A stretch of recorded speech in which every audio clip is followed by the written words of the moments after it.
हाय, आपके साथ मैं हूँ Surabhi Sharma. India TV YouTube channel subscribe करिए, बेल आइकन दबाएं।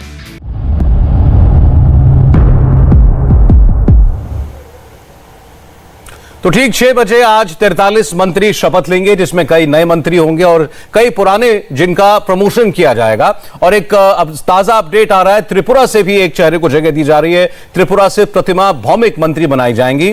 प्रतिमा भौमिक त्रिपुरा पश्चिम सीट से सांसद हैं, तो नॉर्थ ईस्ट को भी, उत्तर पूर्व को भी पूरा प्रतिनिधित्व दिया जा रहा है, यह हमें बताया जा रहा है। अरुणाचल से भी प्रतिनिधित्व रहेगा, तो नॉर्थ ईस्ट से कुल 5 मंत्री जो हैं बनाए जाएंगे, यह बताया गया है, जिसमें त्रिपुरा पश्चिम से लोकसभा की सांसद प्रतिमा भौमिक वो भी आज मंत्रिपरिषद में शामिल की जाएंगी। तो कुल इस तरीके से 43 लोग आज शपथ लेंगे ठीक शाम 6 बजे। और मोदी सरकार का अब तक का सबसे बड़ा फेरबदल, सबसे बड़ा विस्तार आज होने जा रहा है। देवेंद्र पराशर के पास चलते हैं पहले इस ताजा अपडेट के लिए। देवेंद्र।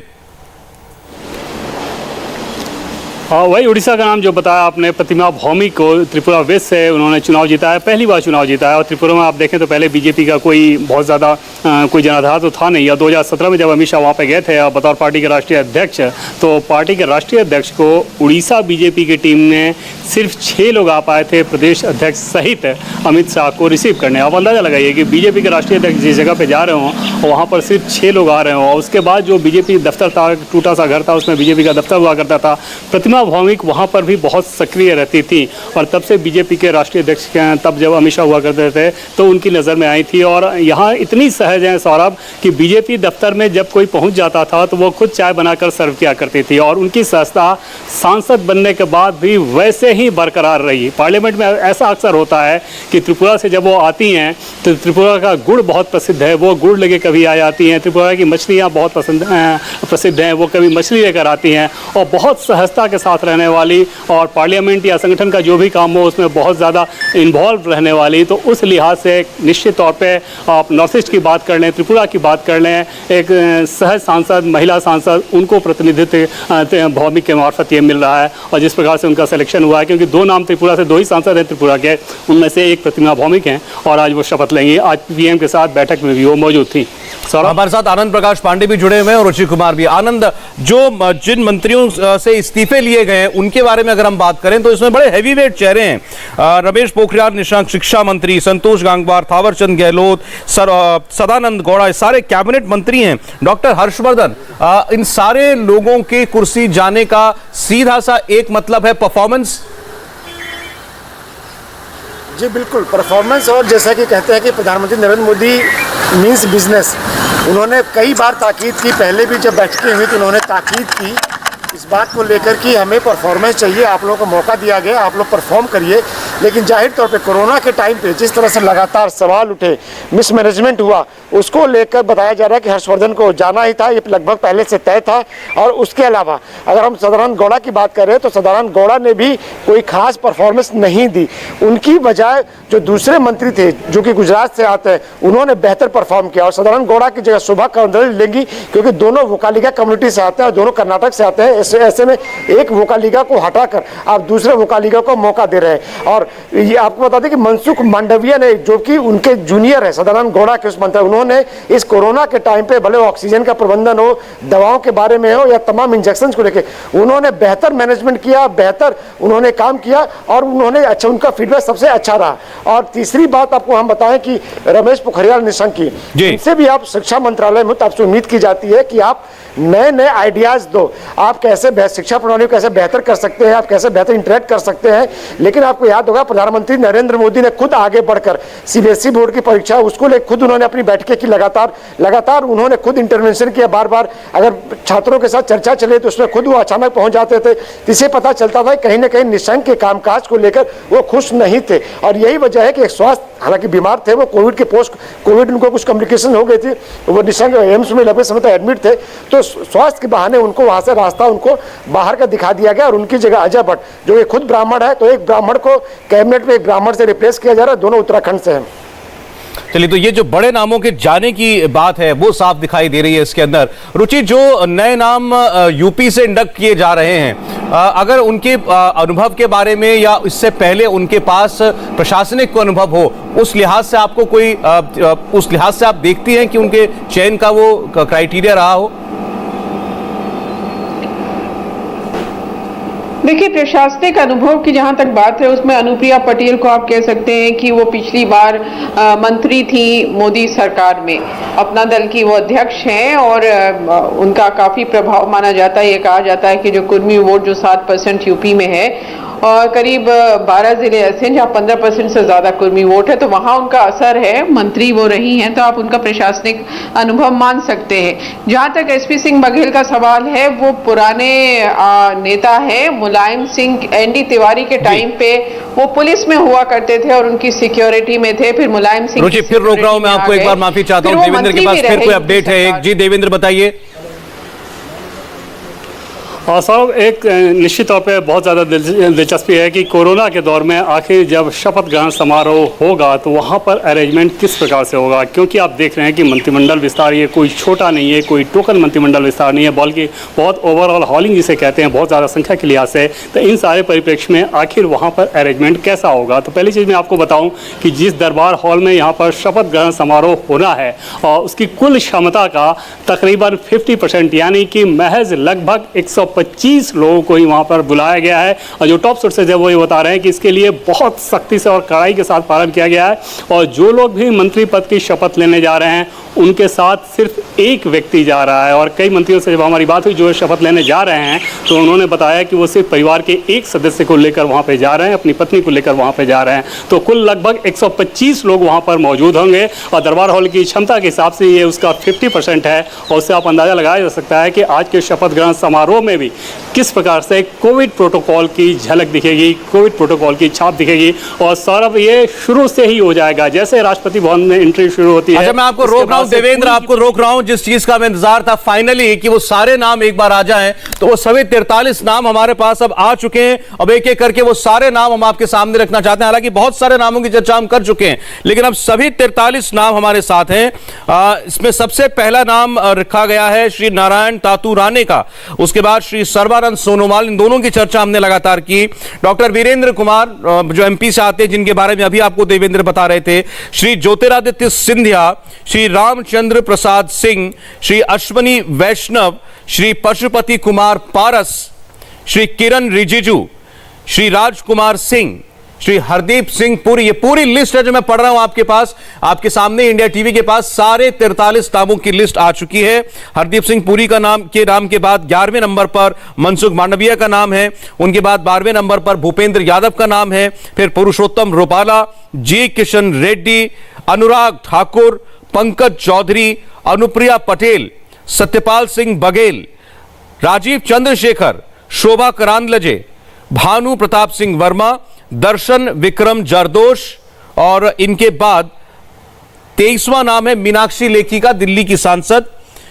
24वें नंबर पर अन्नपूर्णा देवी, फिर ए नारायण स्वामी, फिर श्री कौशल किशोर, श्री अजय भट्ट। ये सारे नाम हम आपको बता चुके हैं पहले। श्री BL वर्मा, श्री अजय कुमार, श्री चौहान देवु सिंह, श्री भगवंत खुबा, श्री कपिल मोरेश्वर पाटिल, सुश्री प्रतिमा भौमिक, जिनके बारे में अभी अभी हमने आपको बताया बस 2-4 मिनट पहले, डॉक्टर सुभाष सरकार, डॉक्टर भगवत किशन राव कराड़, डॉक्टर राजकुमार रंजन सिंह, डॉक्टर भारवती प्रवीण पवार, श्री विशेश्वर टुडू, श्री शांतनु ठाकुर, डॉक्टर मंजू पारा महेंद्र भाई, Shri John Barla, doctor L मुरुगम और श्री निशीत प्रमाणिक पश्चिम बंगाल के। तो ये पूरी लिस्ट है, पूरे 43 नाम इसके अंदर शामिल हैं और स्क्रीन पर भी ये सारे नाम आपके चल रहे हैं। बड़े नाम जो है इसमें फिर आपको बता दूं, नारायण राणे, सर्बानंद सोनोवाल, डॉक्टर वीरेंद्र कुमार, ज्योतिरादित्य सिंधिया, रामचंद्र प्रसाद सिंह, अश्विनी वैष्णव, पशुपति पारस, किरण रिजिजू, राजकुमार सिंह, हरदीप पुरी, मनसुख मांडविया, भूपेंद्र यादव, ये तमाम नाम आपने इसमें देखे हैं। लेकिन इसमें जाहिर तौर पर इसका जो प्रेसिडेंस होगा उसमें कैबिनेट मंत्री जो बनाए जा रहे हैं उनके नाम ऊपर लिखे होंगे देवेंद्र। इसमें यह नहीं है इस लिस्ट के अंदर कि कौन कैबिनेट मंत्री, कौन स्वतंत्र प्रभार और कौन राज्य मंत्री, और कोई इसमें से नाम ऐसा हो जो अभी तक आपकी जानकारी में नहीं आया था? नहीं, ये सारे नाम आप देखें तो अधिकांश नाम इसमें ऐसे हैं जो कि ऑलरेडी या तो हम लोग दिखा चुके हैं या उसके बारे में एक्सपेक्टेड था। और जैसे अश्वनी वैष्णव की बात करें तो जो हम लोग पहले बता रहे थे, ये एक प्रोफेशनल का टच दिखेगा इसमें, जो कि अच्छा चलिए देवेंद्र, मैं एक बार फिर से सारे नाम जरा मैं एक बार फिर से बता देता हूं। अभी मैंने 43 नाम बताए, दोबारा मैं रिपीट कर रहा हूं। नारायण राणे, सर्बानंद सोनोवाल, वीरेंद्र कुमार, ज्योतिरादित्य सिंधिया, रामचंद्र प्रसाद सिंह, श्री अश्वनी वैष्णव, डॉक्टर पशुपति कुमार पारस, श्री किरण रिजिजू, श्री राजकुमार सिंह, श्री हरदीप सिंह पुरी, श्री मनसुख मांडविया, श्री भूपेंद्र यादव, श्री पुरुषोत्तम रुपाला, श्री जे किशन रेड्डी, श्री अनुराग सिंह ठाकुर, श्री पंकज चौधरी, श्रीमती अनुप्रिया सिंह पटेल, डॉक्टर सत्यपाल सिंह बघेल, श्री राजीव चंद्रशेखर, सुश्री शोभा करंदलजे, श्री भानु प्रताप सिंह वर्मा, श्रीमती दर्शना विक्रम जरदोश, श्रीमती मीनाक्षी लेखी, श्रीमती अन्नपूर्णा देवी, श्री ए नारायण स्वामी, श्री कौशल किशोर, श्री अजय भट्ट, श्री बीएल वर्मा, श्री अजय कुमार, श्री चौहान देवु सिंह, श्री भगवंत खुबा, श्री कपिल मोरेश्वर पाटिल, सुश्री प्रतिमा भौमिक, डॉक्टर सुभाष सरकार, डॉक्टर भगवत किशन राव कराड़, डॉक्टर राजकुमार रंजन सिंह, डॉक्टर भारती प्रवीण पवार, श्री विश्वेश्वर टुडू, श्री शांतनु ठाकुर, डॉक्टर मुंजापारा महेंद्र भाई, Shri John Barla, doctor L Murugan और श्री निशीत प्रमाणिक। देवेंद्र, और इसमें दर्शना जरदोश को आप देखें, दर्शना जरदोश जो कि गुजरात की सांसद हैं और फोटोग्राफी के बहुत शौकीन हैं। प्रधानमंत्री भी उनकी इस खासियत की हमेशा से चर्चा करते रहते हैं। और वो सूरत की सांसद हैं, उनके पिताजी फोटोग्राफर हुआ करते थे, प्रोफेशनल फोटोग्राफर हुआ करते थे। दर्शना जरदोश की भी अगर पार्लियामेंट उपस्थिति की बात कर लें या क्षेत्र में कलेक्शन की बात कर लें तो वो बहुत ज़्यादा रहता है, बहुत एक्टिव रहते हैं। और इस लिहाज से गुजरात में महिला चेहरे के तौर पर उनको शामिल किया गया। और एक जो दूसरा नाम सौरभ मैं बता रहा हूँ, निश्चित तौर पर उनको बहुत अच्छा महकमा मिलेगा उनके प्रोफाइल के हिसाब से, जिसकी चर्चा हम लोग पहले कर रहे थे। अश्वनी वैष्णव ये अटल बिहारी वाजपेयी जब देश के प्रधानमंत्री थे तब उनके पीएस हुआ करते थे। बाद में उन्होंने नौकरशाही छोड़ी, उसके बाद वो क्योंकि मैनेजमेंट के काम में भी बहुत माहिर माने जाते हैं, उन्होंने अपनी कंपनी शुरू की थी। और मूल रूप से रहने वाले वो राजस्थान के हैं, लेकिन जो उनका कैडर है वो उड़ीसा कैडर का हुआ करता था। उसके बाद बीजेडी के साथ, बीजेडी नेताओं के साथ उनके बहुत अच्छे संपर्क थे। बाद में उन्होंने बीजेडी छोड़कर बीजेपी ज्वाइन किया और जैसे ही बीजेपी ज्वाइन किया उसके बाद उनको राज्यसभा बीजेपी ने भेज दिया था। और तभी ये माना जा रहा था कि लेकिन जो इसमें आने वाले दिनों में देवेंद्र 12वें नंबर पर जो नाम है मेरे ख्याल से वो बहुत ज्यादा महत्वपूर्ण है, श्री भूपेंद्र यादव। भूपेंद्र यादव की भूमिका संगठन में क्या है, भूपेंद्र यादव की अहमियत बीजेपी के लिए क्या है, ट्रबल शूटर के तौर पर वो जाने जाते हैं और उनको लाया जा रहा है अब अगर संगठन से सरकार के अंदर, तो जाहिर है यहां भी उनके कद के अनुरूप उनको कोई ना कोई जगह दी जाएगी या कोई ना कोई महकमा दिया जाएगा। जी हाँ सौरभ, और अब से थोड़ी देर के अंदर वो राष्ट्रपति भवन निकलने वाले हैं अपनी पत्नी के साथ। और 4:30 बजे जो गेस्ट हैं उनको आने को बोला गया, उसके थोड़ी देर बाद मंत्री आएंगे। तो भूपेंद्र यादव की अगर काबिलियत की बात कर लें तो निश्चित तौर पे नितिन गडकरी के राष्ट्रीय अध्यक्ष बनने के बाद भूपेंद्र यादव अचानक से चर्चा में आना शुरू हुए थे। और अरुण जेटली इनको बहुत पसंद करते थे। हरियाणा और राजस्थान, मूल रूप से हरियाणा के रहने वाले हैं, राजस्थान के स्टूडेंट पॉलिटिक्स में बहुत ज़्यादा इन्वॉल्व रहते थे क्योंकि पढ़ाई उन्होंने राजस्थान से की थी। सुप्रीम कोर्ट के एडवोकेट हैं और किसी भी विषय को बहुत माइन्यूटी के साथ समझते हैं, बहुत माइन्यूट डिटेल्स में जाते हैं, उसको बहुत माइन्यूटली समझते हैं और पार्टी के काम में लगातार इन्वॉल्व रहते थे। उसके बाद जब राज्यसभा आए तो पार्लियामेंट में जब भी कोई बिल फंसता है तो कम से कम 17 से 18 कमेटी ऐसी होगी कि उन कमेटी को भूपेंद्र यादव ने चेयर किया। जब किसी बिल के फंसने के बाद जो एक टेम्पररी कमेटी बनाई जाती है, डॉग कमेटी बनाई जाती है, उसे उन्होंने चेयर किया था। और कुछ महीने के मशक्कत के बाद वो सभी लोगों को अपने साथ लाने में सक्षम हो पाते थे और उसके बाद वो उस बिल की मंजूरी मिलती थी जब सदन के पटल पर रखा जाता था। इसके अलावा इलेक्शन मैनेजमेंट की अगर बात कर लें तो बिहार के प्रभारी रहे, गुजरात के प्रभारी रहे, उत्तर प्रदेश में पिछला जब चुनाव हुआ था तो चुनाव के समय उनको वहां पे भेजा गया था। तो पार्टी के ट्रबल शूटर के तौर पे जाने जाते हैं और गृह मंत्री अमित शाह के बेहद खास बताए जाते हैं। और ऐसे में भूपेंद्र यादव के बारे में ये कहा जाता था कि अब क्योंकि संगठन का बहुत ज़्यादा वो काम कर चुके हैं तो उनकी ऐसी इच्छा है, हालांकि उन्होंने खुल के कभी कुछ नहीं कहा, वो हमेशा इस बात को कहते रहते थे कि संगठन का जो भी फैसला होगा वो मान्य होगा। लेकिन ये कहा जाता था कि शायद अब भूपेंद्र यादव सरकार में जाना चाहते हैं और जाहिर तौर पर अगर उन्होंने ये इच्छा पार्टी के टॉप लीडर से किसी के सामने व्यक्त की हो, या फिर पार्टी के टॉप लीडरशिप को ये लगा होगा कि क्योंकि संसद में इनका परफॉर्मेंस इतना शानदार है, संगठन के लेवल पे इन्होंने इतना काम किया है, अनुभव इतना अच्छा है, प्रोफेशनल इतने अच्छे हैं, उम्र साथ है इनके, तो ऐसी स्थिति में इनको सरकार में जगह दी जानी चाहिए। और इतना सौरभ तय मानिए कि विधि मंत्रालय जैसा कोई मंत्रालय हो सकता है। हालांकि ये एक बड़ा विषय जरूर रहता है कि क्योंकि जिस क्षेत्र के आप हैं, क्या उसी क्षेत्र में आपको रखना चाहिए या नहीं रखना चाहिए, वो एक क्राइटेरिया होता है। लेकिन कोई प्रोफाइल जो उनका होगा, कोई वैसा ही प्रोफाइल होगा जिसमें अनुभव की जरूरत जाहिर है। अब मैं अगले नाम पर देवेंद्र बढ़ रहा हूं, बल्कि दो नाम मैं आपके सामने एक साथ लूंगा। दोनों महिलाएं श्रीमती मीनाक्षी लेखी और अन्नपूर्णा देवी। मीनाक्षी लेखी दिल्ली से आती हैं। क्या डॉक्टर हर्षवर्धन का जाना, दिल्ली का एक रिप्रेजेंटेशन जाना, क्या मीनाक्षी लेखी उस जरिए से आ रही हैं, या मीनाक्षी लेखी की कोई और खासियत देख करके, उनकी कोई एक्सपर्टीज देख करके उनको लाया जा रहा है? हाँ, मीनाक्षी लेखी की पहले बात कर लें सौरभ, तो पिछली बार भी वो सांसद थी और इस बार जब 2019 में चुनाव हो रहा था तो अंदाजा लगाइए कि आखिरी समय में उनको टिकट मिला था और ये माना जा रहा था कि शायद उनका टिकट नई दिल्ली सीट से कट रहा है और उनकी जगह पे गौतम गंभीर को दिया जा सकता है। तो आखिरी समय में गौतम गंभीर को इस्टेली में भेजा गया और मीनाक्षी लेखी को नई दिल्ली की सीट मिली। और आखिरी समय में ये परिवर्तन इस वजह से भी बताई जा रही थी कि तब राहुल गांधी को लेकर उन्होंने बहुत तीखा हमला किया था और वो बहुत ज़्यादा चर्चित रहा था, कांग्रेस उसमें बैकफुट पे आई थी। तो ये सारी वजह रही थी। लेकिन उसके बाद भी मीनाक्षी लेखी लगातार पार्लियामेंट के परफॉर्मेंस की बात करें या जिस संसदीय समिति की वो चेयरमैन है IT वाले सेक्टर की, उसमें उनके परफॉर्मेंस की बात करें, पार्टी की राष्ट्रीय प्रवक्ता हैं, इन सारी चीज़ों में बहुत ज़्यादा एक्टिवली इन्वॉल्व रहती थी। और इसके अलावा जो भी संगठन का कार्यक्रम होता है, क्योंकि बीजेपी संगठन कार्यक्रम लगातार दिया जाता है, जब जो कार्यक्रम दिया जाता रहा है, मीनाक्षी लेखी बहुत तल्लीनता के साथ उस कार्यक्रम को करती थी। एडवोकेट हैं ही, वो सुप्रीम कोर्ट की एडवोकेट हैं, नामचीन परिवार से बिलोंग करती हैं, तो पढ़ाई लिखाई, योग्यता, अनुभव, महिला होना, सब कुछ उनके फेवर में था और ये वजह रही कि उनका सिलेक्शन हुआ मंत्री के तौर पे। आज सुबह बीजेपी के एक बहुत बड़े नेता ने मीनाक्षी लेखी के बारे में ये कहा था कि उनका नाम तो एकदम कंफर्म मान के चलो कि वो मंत्री बन रही हैं आज के मंत्रिमंडल विस्तार में। और बाद में जब PMO पहुंची तो वो तय भी हो गया। PM निवास जब वो पहुंची तो उस पर मुहर भी लग गई थी जी। और अन्नपूर्णा देवी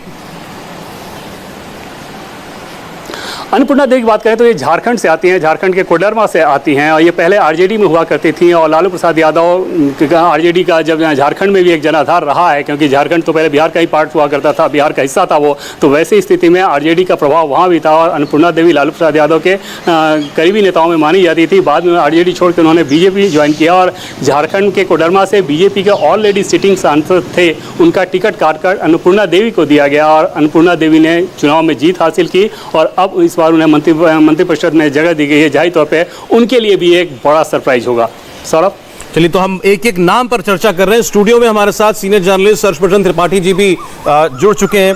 त्रिपाठी जी, हालांकि नाम ये काफी सारे पहले आ चुके थे, हम लगभग हर नाम की चर्चा कर चुके थे, कुछ एक नामों को हम अगर छोड़ दें, मैं टॉप से अगर शुरू करूं तो लिस्ट में पहला नाम है नारायण राणे का और नारायण राणे के बाद सर्बानंद सोनोवाल, वीरेंद्र कुमार, ज्योतिरादित्य सिंधिया, RCP सिंह। ये पहले 5 नाम जो हैं, इस पांचों नाम बड़े हैं। मुझे लगता है इन पांचों में कहीं कोई संशय कभी था नहीं। इन पांचों में संशय नहीं था और बहुत स्पष्ट तौर पर संदेश है इन पांचों में। अगर हम नारायण राणे की बात करें तो महाराष्ट्र की राजनीति में भारतीय जनता पार्टी अभी जहां खड़ी है, उसे ऐसे नेता की जरूरत है, ऐसे संदेश की जरूरत है।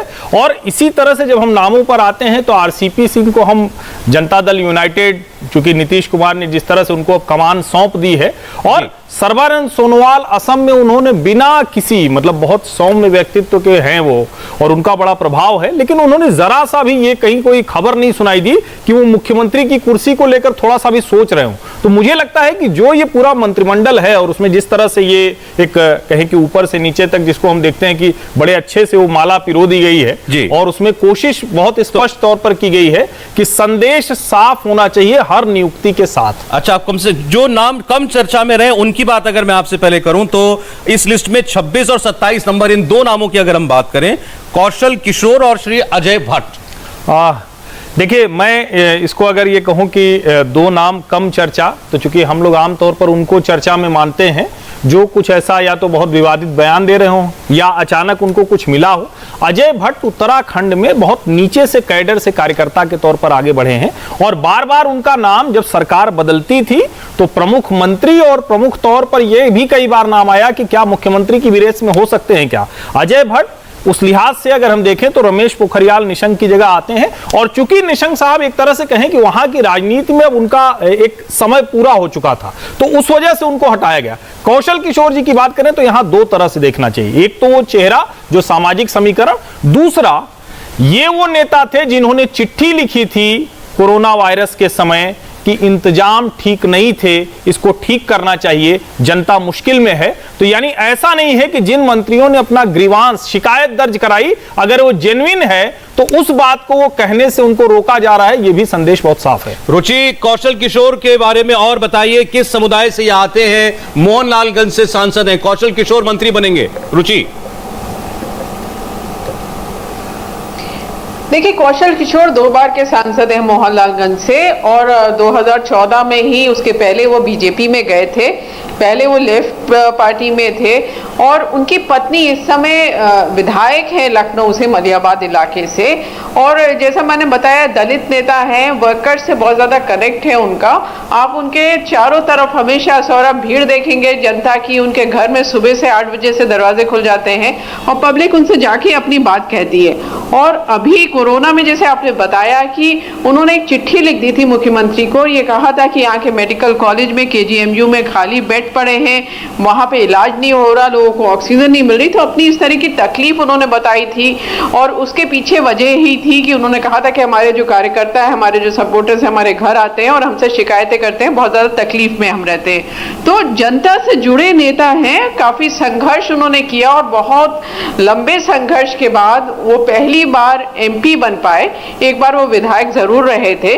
तो लंबा इतिहास है। जैसे मैंने अभी बताया, अपने बेटे को लेकर वो विवाद में भी अभी आए पिछले 2 महीने पहले। उनके बेटे ने कह दिया कि उनके ऊपर किसी ने गोली चला दी है, तो वो पारिवारिक विवाद था। बाद में पता चला कि बेटे ने खुद ही अपने साले से, पुलिस ने इस तरह का आरोप लगाया कि अपने ऊपर गोली चलाई है जी। लेकिन जनता से अच्छा कनेक्ट है, और अपनी जो जाति है उसमें उनकी अच्छी पकड़ है, और शायद इसीलिए उनको बनाया गया है मंत्री। के चुनाव आएगा तो उसका फायदा बीजेपी को मिलेगा। अच्छा, एक नाम जो है जो साफ तो बहुत पहले हो गया था, लेकिन इनको क्या दिया जाएगा ये अभी इस पर कुछ संशय बना हुआ है। देवेंद्र पशुपति पारस, पशुपति पारस का 7वें नंबर पर नाम है, और इनका नाम किरण रिजिजू से, राजकुमार सिंह से, हरदीप पुरी से, इवन भूपेंद्र यादव से भी ऊपर है।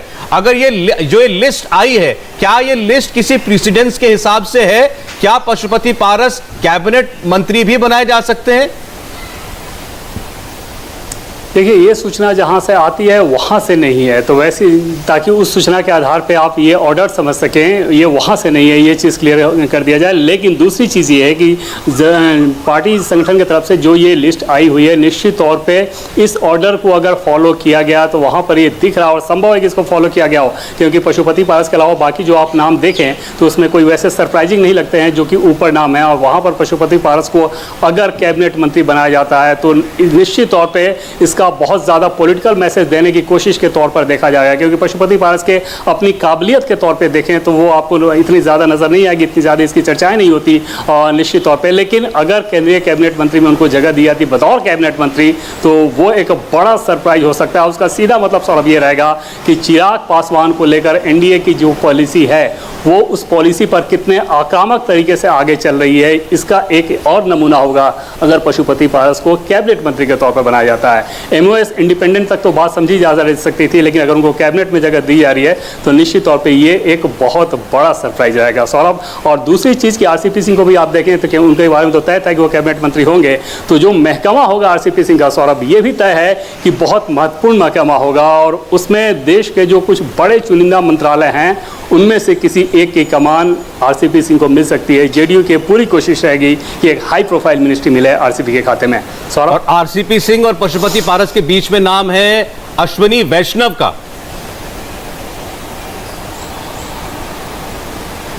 देवेंद्र जी, अश्विनी वैष्णव के बारे में तो सौरभ मैं आपको पहले से भी बताता रहा हूं कि बहुत ही हाई प्रोफाइल बैकग्राउंड है उनका। और जैसा कि पहले मैंने आपको चर्चा में बताया है किस प्रकार से अटल बिहारी वाजपेयी की जब सरकार हुआ करती थी तब उस समय इनके पीएस हुआ करते थे और बहुत प्रोफेशनल तरीके से काम करते हैं। बाद में उन्होंने रिज़ाइन किया था, अपनी उनकी कंपनी चलती है।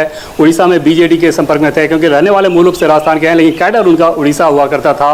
वहाँ पर फिर बीजेडी नेताओं के संपर्क में आने के बाद बीजेडी में रहे, बाद में बीजेडी उन्होंने छोड़ा, बीजेपी ज्वाइन किया।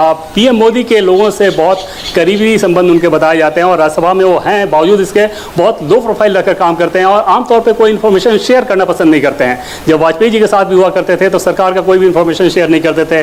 अभी भी जब वो पावर कॉरिडोर में इतने अथॉरिटी के साथ वो घूमते हैं तब भी कोई इन्फॉर्मेशन शेयर नहीं करते हैं। तो उस लिहाज से निश्चित तौर पर वो भी एक काबिलियत मानी जाती है सर। अब कम से कम इस सरकार की अगर बात करें तो वहाँ पर की चीज़ों को कितना प्रोफेशनल तरीके से आप आगे बढ़ाते हैं और ये सारी चीज़ें बता रही है कि एक प्रोफेशनल टच रहेगा अश्विनी वैष्णव का जो भी मंत्रालय मिला उसके कामकाज में, क्योंकि उनको नौकरशाही का भी उनको अनुभव है, पॉलिटिक्स का भी अनुभव है और मैनेजमेंट का भी अनुभव है। ऐसी स्थिति में एक योग्यता का, टैलेंट का जो कॉकटेल कहा जा सकता है वो अश्विनी वैष्णव में देखने को मिलेगा। अच्छा, मैं जरा 20 नंबर नाम की चर्चा करना चाहता हूँ, ये भी बड़ा इंटरेस्टिंग नाम है। सुश्री शोभा करांदलाजे का, कर्नाटक से आती हैं और इनको एक बड़ा करीबी सहयोगी माना जाता है येदियुरप्पा साहब का भी। तो इस और येदियुरप्पा साहब की अपनी मुश्किलें वहां अलग चल रही हैं हर्षवर्धन जी। इनका आना केंद्रीय मंत्रिमंडल में पहले तो उसे कैसे देखते हैं और येदियुरप्पा जी इससे कमजोर होते हैं मजबूत होते हैं? नहीं, मुझे लगता है कि इसको इस तरह से देखना चाहिए कि एक तो ये कि येदियुरप्पा की बेहद ये करीबी रही हैं, लेकिन शोभा करंदलाजे के बारे में एक और बात बड़ी स्पष्ट तौर पर है कि पार्टी लाइन से बहुत हटकर वो नहीं जाती रही हैं। भले ही वो येदियुरप्पा के नजदीक हैं और जिसको हम कहते हैं ना कि वहां के कैडर को लेकर वो बहुत सचेत रहती हैं। और एक और जो बड़ी बात है कि अगर शोभा करंदलाजे यहां आएंगी तो कम से कम राज्य में जो बीएस येदियुरप्पा की अपनी, और ये कोई छिपी हुई बात नहीं कि बीएस येदियुरप्पा का विकल्प शीर्ष नेतृत्व तो खोज रहा है, क्योंकि वहां की अपनी मजबूरियां हैं जिसकी वजह से उनको हटाया नहीं जा सकता है। एक दो और सरप्राइजिंग नाम हम लोग सोच रहे थे कि कर्नाटक से आएंगे, लेकिन शायद उसको नहीं रखा गया इसी वजह से कि येदियुरप्पा अभी भी वो उनका कोई विकल्प शीर्ष नेतृत्व भाजपा में खोज नहीं सका है। लेकिन कर्नाटक से जो इनसे पहले जो सदानंद गौड़ा जिनको हटाया गया है उनका कद काफी ऊंचा था, वो कैबिनेट मंत्री थे। उनकी जगह शोभा करांदलाजे का नाम और 20वें नंबर पर उनका नाम है। आपको क्या लगता है कि वो इनको क्या जिम्मेदारी मिल सकती है? देवेंद्र। और शोभा करंदलाजे की बात करें तो एमओएस के तौर पर वो देखी जा सकती हैं इस मंत्रिमंडल में। और शोभा जब बहुत एक्टिव पॉलिटिशियन के तौर में, एक जुझारू नेता जो है उसके तौर पे जानी जाती हैं। कर्नाटका में जब उनके इलाकों में, कर्नाटका के कुछ हिस्सों में आपको याद होगा कि 2-3 साल पहले जब फ्लड आया था तो उस फ्लड में जिस तरीके से काम किया था उन्होंने, दिल्ली में अरुण जेटली जब बैठे थे तो उस बात की बहुत तारीफ कर रहे थे कि देखो शोभा एक महिला सांसद है और किस प्रकार से फ्लड के समय में सड़क पर उतर के लोगों के बीच खड़ी होकर मदद कर रही है। और दूसरी चीज़ की शोभा करंदलाजे ओरेटर बहुत कमाल की हैं। जैसे कर्नाटका में जब वो प्रेस कॉन्फ्रेंस करती हैं तो उनके प्रेस कॉन्फ्रेंस को अगर आप सुने तो भले ही वो कन्नड़ा में बोलती हैं तो वो आपको समझ में ना आए, अगर कन्नड़ा आप नहीं जानते हैं तो, लेकिन ये समझ में आएगा कि बहुत फायरी स्पीच दे रही हैं, बहुत अच्छी ओरेटर हैं, पार्टी लाइन पे हमेशा ही चलती हैं। निश्चित तौर पे येदियुरप्पा के बहुत खास नेताओं में मानी जाती हैं कर्नाटक के पॉलिटिक्स में। और येदियुरप्पा के बारे में हमेशा ये कहा जाता था कि उनकी कोशिश ये रहती है कि शोभा करंदलाजे को प्रमोट करें। और यहाँ पर आप देखें सौरभ तो ये समझ में आएगा कि ये जो मंत्रिमंडल विस्तार है पार्टी के अपने इनफाइटिंग का उससे बहुत कोई लेना देना नहीं, क्योंकि इस मंत्रिमंडल विस्तार में BL संतोष जो कि बीजेपी के संगठन महामंत्री हैं उनकी अहम भूमिका रही है फीडबैक देने में, क्योंकि PM के साथ सिर्फ 2 ही लोग मौजूद हैं जब ये फीडबैक का काम चल रहा था। उसमें गृह मंत्री अमित शाह और BL संतोष, ये 2 लोग मौजूद थे। और BL संतोष और येदियुरप्पा के बीच अदावत कर्नाटक में बहुत आम है, दोनों एक दूसरे को बिल्कुल पसंद नहीं करते। इन सब के बावजूद अगर शोभा करंदलाजे केंद्रीय मंत्रिमंडल में जगह पाती हैं तो निश्चित तौर पर आप अंदाजा लगा सकते हैं कि किस प्रकार से योग्यता के आधार पर यह फैसला किया गया। हालांकि ये चर्चा जरूर थी कि लिंगायत कम्युनिटी का कोई हो सकता है, क्या येदियुरप्पा के बेटे VI राघवेंद्र हो सकते हैं, जैसा कि प्रदेश के कई नेताओं की राय थी। निश्चित तौर पर वो संभव होता नहीं दिख रहा था क्योंकि वहाँ पे कर्नाटक में भी येदियुरप्पा हैं और अभी येदियुरप्पा की कुर्सी को लेकर ही बहुत सारे सवाल खड़े हो रहे हैं पार्टी के भीतर कि क्या उनको बदला जाना चाहिए, उनकी उम्र ज़्यादा हो गई, ऐसी सारी चीज़ें चलते रहती हैं। तो उस माहौल में शोभा करंदलाजे का MOS बनना निश्चित तौर पर उनकी काबिलियत के चलते ऐसा हुआ है। मैं नंबर 8, 9, 10 की बात करना चाहता हूं। बड़े जाने पहचाने चेहरे हैं। नंबर 8 पर किरण रिजिजू, और नंबर 9 पर राजकुमार सिंह, नंबर 10 पर हरदीप सिंह पुरी। और ये तीनों ही नाम मौजूदा मंत्रिमंडल में हैं।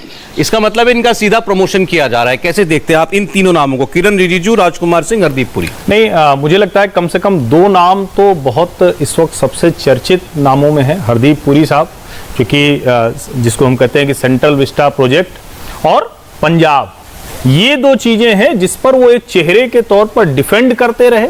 प्रधानमंत्री जिस शैली में जवाब देते हैं उस शैली में वो जवाब देते रहे, और बहुत फैक्चुअल, जिसको कहते हैं कि आप निशाने पे तीर मार लेते हैं क्या।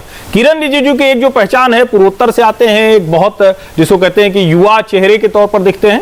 आरके सिंह को लेकर, क्योंकि पावर सेक्टर में कई ऐसे सुधार की बात थी, कई ऐसी चीजें कही जा रही थी, लेकिन मुझे लगता है कि ये थोड़ा सरप्राइजिंग है, क्योंकि आरके सिंह को लेकर ये भी था कि बहुत लो प्रोफाइल मिनिस्टर के तौर पर कहे। और अगर हम 2019 वाला मंत्रिमंडल देखें तो आरके सिंह उस तरह से आगे बहुत चर्चा में नहीं रहते थे। तो अगर उनको ये जिम्मेदारी दी जा रही तो इसका मतलब ये है कि जो बेसिक चीजें हैं उसमें कहीं प्रधानमंत्री को लगता है कि उनकी भूमिका बनी, वो फिट होते हैं। देवेंद्र, आप कैसे देखेंगे नंबर 8, 9, 10, किरण रिजिजू, आरके सिंह, हरदीप पुरी, तीनों का प्रमोशन हो रहा है?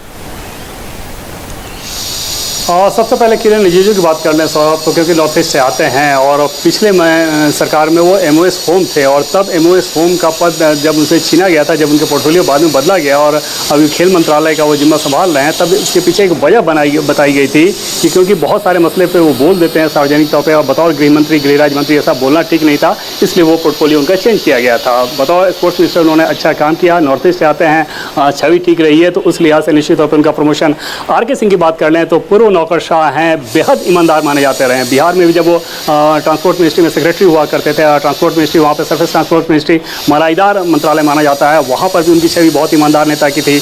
यहाँ पर बाद में वो गृह सचिव से रिटायर किए, हालांकि पॉलिटिकली निश्चित तौर पर उनके समय में भगवा आतंकवाद चला था, और बीजेपी के अंदर इस बात को लेकर बार बार ये बात कही जाती थी कि जिसने भगवा आतंकवाद क्वाइन कराया, इस शब्द को, आतंकवाद को क्वाइन कराया, भगवा के साथ जोड़ाया था, उसको हम कैसे इतना प्रोफाइल, उसका हाई प्रोफाइल उसको बना सकते हैं, बावजूद उसके क्योंकि उनकी योग्यता और काबिलियत के आधार पर उनको काम मिला था। और लो प्रोफाइल लगाकर, लो प्रोफाइल का मतलब ये कि वो चर्चा में बहुत रहना पसंद नहीं करते हैं, अपना काम करते हैं, और पावर मिनिस्ट्री में कई सारे बड़े फैसले लिए। और जो सबसे बड़ी चीज़ थी कि क्योंकि नौकरशाही का पूर्व अनुभव है, तो उन्हें पता है कि काम कराना कैसे है, और बेहद ईमानदार नेता के तौर पर उनको जाना जाता है, जाहिर तौर पर उसका पुरस्कार मिला। हरदीप सिंह पुरी की बात कर लें तो हरदीप सिंह पुरी का मंत्रालय आजकल जिस प्रकार से काम कर रहा है, बड़े काम कर रहा है, उनकी जो सबसे बड़ी खासियत है सौरभ, कि कोऑर्डिनेशन बहुत बेहतर रखते हैं अधिकारियों के साथ। जैसे शहरी विकास मंत्रालय में उनके सेक्रेटरी हैं दुर्गा शंकर मिश्रा, और ये जो जब दोनों एक साथ बैठते हैं तो आपको समझ में नहीं आएगा कि इसमें मिनिस्टर कौन है और सेक्रेटरी कौन है, जबकि आमतौर पे मिनिस्टर और सेक्रेटरी का रिलेशन इतना अच्छा नहीं होता, डिफरेंस ओपिनियन इतने ज़्यादा होते हैं कि आमतौर पे उनके बीच से एक दुराव सा दिखता है। लेकिन इन दोनों मंत्री और सचिवों की बात करें तो एक बहुत बेहतर कोऑर्डिनेशन के साथ ये काम करते हैं, और जाहिर तौर पर प्रधानमंत्री मोदी को ये बात पसंद आती होगी कि ये डिलीवर करते हैं, ये डूअर हैं, चाहे वो पार्लियामेंट का काम हो, सेंट्रल विस्टा प्रोजेक्ट की बात कर लें, शहरी विकास मंत्रालय के बाकी जितने प्रोजेक्ट को जिस तेजी से वो पूरा कर रहे थे,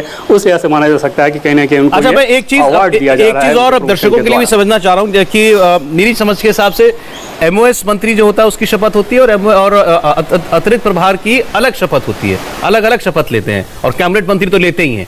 नहीं, शपथ का तो बड़ा सीधा सा है कि आप कैबिनेट, स्वतंत्र प्रभार राज्य मंत्री और फिर राज्य मंत्री, तो ये एक तरह से प्रोटोकॉल भी है और जिम्मेदारी के लिहाज से भी ये शपथ होती है, तो इसमें कोई बहुत ज्यादा भ्रम की स्थिति नहीं। अगर कोई, मेरा सवाल इसलिए है कि अगर कोई राज्य मंत्री प्रमोट होकर के अतिरिक्त प्रभार में, निश्चित तौर पर स्वतंत्र प्रभार में जा रहा है, उसकी शपथ फिर से होगी, तो दोबारा होगी शपथ। तो फिर इस लिहाज से हम ये समझना चाहते हैं, ये जो लिस्ट है नंबर 1 से मैं खास तौर पर नंबर 17 तक पढ़ रहा हूं, क्योंकि यहां इसमें काफी इंपॉर्टेंट नाम है। तो नंबर 1 पर नारायण राणे, सब इसमें कोई शक नहीं कि इनको कैबिनेट मिलेगा। सर्बानंद सोनोवाल, इनको कैबिनेट मिलेगा, कोई शक नहीं। वीरेंद्र कुमार, डॉक्टर वीरेंद्र कुमार, इनके भी कैबिनेट मंत्री बनने में कोई शक नहीं है। ऐसे ही ज्योतिरादित्य सिंधिया हैं, ऐसे ही RCP सिंह हैं, ऐसे ही अश्विनी वैष्णव हैं। पशुपति पारस को लेकर पहले संशय था, अभी बता रहे हैं देवेंद्र की मुमकिन हो भी सकता है। अब यहाँ 7 तक तो हम मान के चलें कि कैबिनेट में आपको कहीं कोई दिक्कत नजर आती नहीं है। ये जो आपने अभी 17वें तक कहा ना, क्योंकि जिस तरह से अनुप्रिया पटेल ने वहीं तक एक जिस तरह से कहें कि उन्होंने, हम अगर ध्यान से देखें तो कई बार लगता है कि राजनीतिक तौर पर कौन कितना खींचातानी कर रहा है। तो अनुप्रिया पटेल चूंकि अमित शाह की बेहद नजदीकी मानी जाती हैं, एक बहुत साइजेबल जो कहें कि इक्वेशन है जो पूर्वी उत्तर प्रदेश में, उसमें वो बहुत प्रभावी हैं।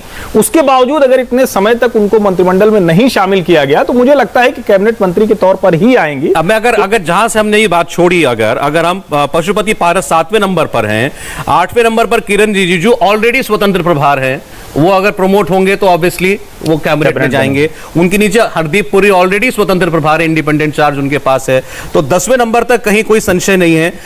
इसके बाद आता है नाम मनसुख मंडाविया का, और उनसे भी ज्यादा इंपॉर्टेंट नाम भूपेंद्र यादव। अब भूपेंद्र यादव को लाया जा रहा है तो जाहिर है कि उनको भी कोई कैबिनेट में ही शामिल किया जाएगा। अगर आपको मतलब ये ध्यान में होगा कि जब अध्यक्ष के तौर पर नाम चल रहा था कि भारतीय जनता पार्टी का अध्यक्ष कौन हो सकता है अमित शाह के बाद, तो जेपी नड्डा के अलावा एक नाम जो प्रमुखता से चलता था वो भूपेंद्र यादव का था। और अभी जो देवेंद्र ने बताया, उन्होंने बहुत सी बातें बताई, जिसमें एक बात ये कही कि अमित शाह के बहुत वे जिसको कहते हैं बहुत ट्रस्टेड हैंड हैं, जहां चुनाव में उनको लगाना होता है तो भूपेंद्र यादव एक विश्वस्त व्यक्ति के तौर पर होते हैं।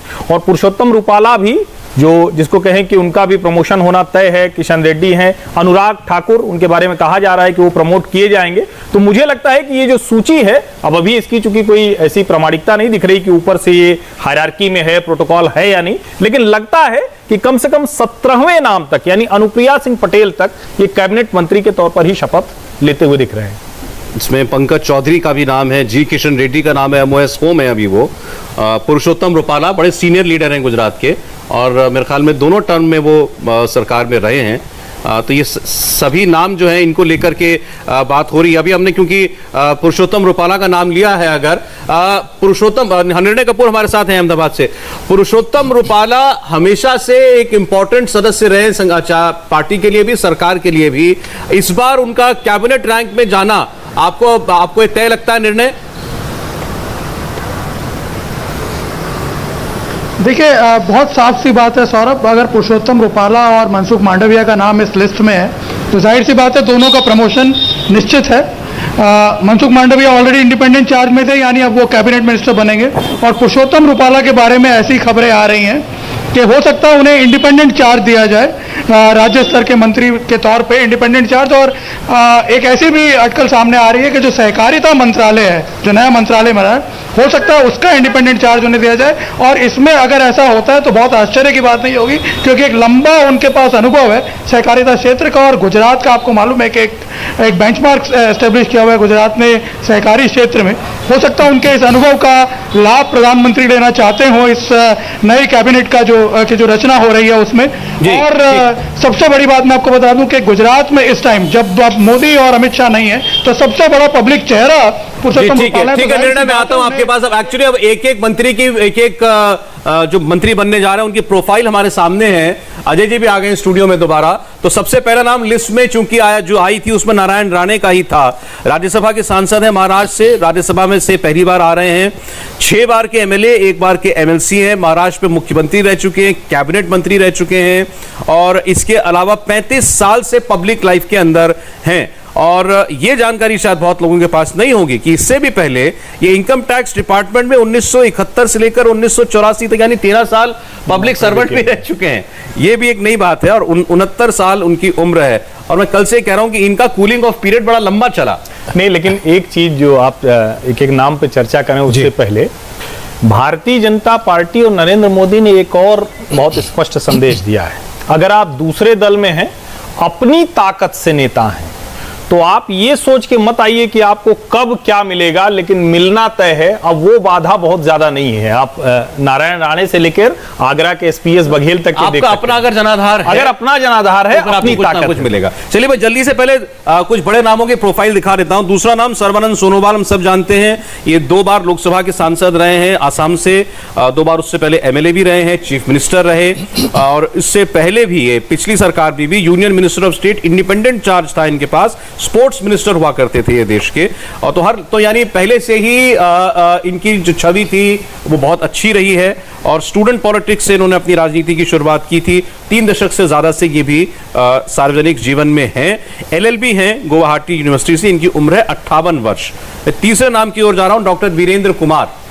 डॉक्टर वीरेंद्र कुमार जो कि पहली पंक्ति में आपको बैठे हुए दिखाई दिए थे।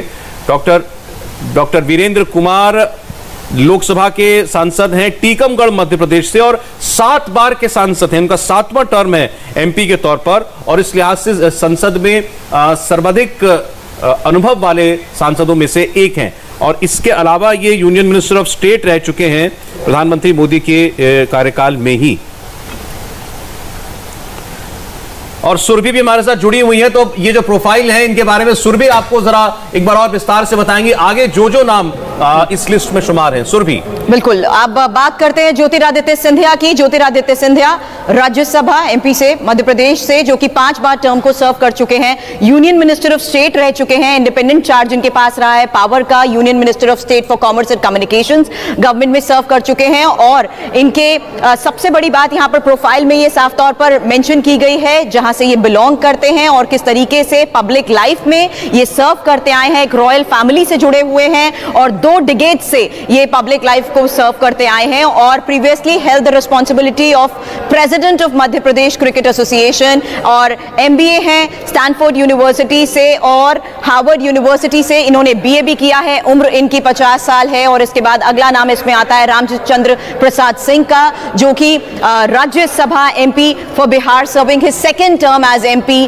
और रिटायर्ड आईएएस ऑफिसर हैं। ये रिटायर्ड आईएएस ऑफिसर हैं 1984 बैच के और served over 25 years across various capacities and domains। तो कई जगह वो अपनी सर्विसेज प्रोवाइड कर चुके हैं। पिछले 25 साल से पूर्व आईएएस ऑफिसर हैं और जवाहरलाल नेहरू यूनिवर्सिटी से एमए भी किया हुआ है इंटरनेशनल रिलेशंस में। और इसी तरह से हर प्रोफाइल की आगे मैं आपको और डिटेल दूं सौरभ। उससे पहले आपने यहाँ पर देखा इस प्रोफाइल के बारे में जहां हमने रामचंद्र प्रसाद सिंह की बात की। और इसके बाद अगला नाम आता है अश्विनी वैष्णव का। अश्विनी वैष्णव का ये नाम, उनकी डिटेल से पहले ये स्क्रॉल। अश्विनी वैष्णव राज्यसभा एमपी उड़ीसा से, आईएएस ऑफिसर 1994 बैच के। इंपॉर्टेंट रिस्पॉन्सिबिलिटीज पिछले 15 साल से ये होल्ड करते आए हैं and was particularly known for his contribution at the PPP framework in infrastructure. So ये स्पेसिफिकली मेंशन किया गया है कि अब कितना टाइम से ये सर्व करते आ रहे हैं और कितनी रिस्पॉन्सिबिलिटीज अभी तक इनके पास रही हैं। Post that he has held leadership roles across major global companies such as General Electric and Siemens. MBA है वॉटन स्कूल पेंसिल्वेनिया यूनिवर्सिटी से, एमटेक फ्रॉम आईआईटी कानपुर। अगला नाम इसमें जाएं, उससे पहले आपने ये डिटेल्स देखी अश्विनी वैष्णव की। अगला नाम इसमें है पशुपति कुमार पारस का। पशुपति कुमार पारस, जिनका भी आप थोड़ी देर पहले जिक्र कर रहे थे, Lok Sabha MP for Hajipur in Bihar. 7 time MLA रह चुके हैं, 1 टाइम एमएलसी इन बिहार और one of the Indian senior most state legislator, served as minister for Bihar government. 45 साल तक इनका पब्लिक लाइफ में कंट्रीब्यूशन रहा है। बीएड है भागलपुर यूनिवर्सिटी से। और पशुपति कुमार पारस के बाद इस लिस्ट में हम अगला नाम देख रहे हैं भूपेंद्र यादव का। Bhupendra Yadav Rajya Sabha MP for Rajasthan, 2nd term ये अपना सर्व कर रहे हैं। अपनी लीडरशिप के लिए जाने जाते हैं, पार्लियामेंट्री कमिटीज के साथ जुड़े रह चुके हैं और prior to beginning his political career advocate ये रह चुके हैं सुप्रीम कोर्ट में और सर्व किया है government council for important commission. Public life को पिछले 2 डिकेड से ये भी सर्व कर रहे हैं और एलएलबी इन्होंने किया है अजमेर के गवर्नमेंट कॉलेज से। और भूपेंद्र यादव के बाद यहां अगला नाम आ रहा है पंकज चौधरी का। पंकज चौधरी एमपी से ही लोकसभा एमपी महाराजगंज से और 6th टर्म एज एमपी अपना सर्व कर रहे हैं। डेप्यूटी मेयर ऑफ गोरखपुर भी रह चुके हैं ये पहले सौरभ जी। और इस वक्त खबर ये आ रही है कि ज्योतिरादित्य सिंधिया वो राष्ट्रपति भवन के लिए रवाना हो चुके हैं। तो अब क्योंकि समय नजदीक है, एक एक करके सभी लोग जो हैं जिनको शपथ लेनी है वो राष्ट्रपति भवन पहुंचना शुरू हो जाएंगे। ज्योतिरादित्य सिंधिया अपने घर से रवाना हो चुके हैं राष्ट्रपति भवन के लिए। तो उनसे रिएक्शन लेने की उम्मीद की कोशिश कर रहे हैं मीडिया कर्मी, लेकिन उम्मीद बहुत कम है कि वो कुछ बोलेंगे। चलिए, गाड़ी रुकी तो है, देखते हैं वो कुछ कहते हैं या नहीं कहते हैं। ज्योतिरादित्य सिंधिया रवाना हो रहे हैं अपने घर से राष्ट्रपति भवन के लिए और जाहिर है उनको कोई बहुत महत्वपूर्ण जिम्मेदारी जो है वो दी जाएगी। अजय। इसमें कोई शक नहीं है कि ज्योतिरादित्य सिंधिया एक लंबे समय से इंतजार करते रहे हैं। उनका पुराना अनुभव ही रहा है जब वो यूपीए सरकार में मंत्री के ओहदे पर थे और उस वक्त उनके पास बहुत अहम जिम्मेदारियां थी। लेकिन अब मध्य प्रदेश की राजनीति में उनकी सक्रिय भूमिका है। एक बड़ा घटक दल है जो कि आज उनके समर्थन के साथ खड़ा है और ऐसे में अगर मध्य प्रदेश की राजनीति के आधार पर देखें तब भी उनकी भूमिका बनती है और अगर उनकी पढ़ाई लिखाई और उनकी टेक्निकल कॉम्पिटेंस के आधार पर भी देखें तो इसमें कोई शक नहीं कि जिस टेक्नोक्रेट हैवी मंत्रिमंडल को प्रधानमंत्री नरेंद्र मोदी अपनी अगुवाई के साथ आगे लेकर चलना चाहते हैं उस बिल में भी ज्योतिरादित्य सिंधिया काफी फिट बैठते हैं। जो बात आपने कही, हालांकि बहुत सारी राजनीतिक वजह हैं जिनकी वजह से उनको एक जिम्मेदारी मिलेगी ही, लेकिन उनकी पुरानी पार्टी के कुछ वो लोग जो अब उस पार्टी में नहीं है वो भी खुश हैं कि इनको जिम्मेदारी दी जा रही है। हमें एक छोटे से ब्रेक के लिए यहां पर रुकना पड़ेगा, लेकिन जितने भी लोग आज मंत्री पद की शपथ लेंगे शाम 6 बजे से, उन सब की पूरी प्रोफाइल, उनका पूरा बायोडेटा हमारे पास है, वो सारी डिटेल्स बस एक ब्रेक के बाद।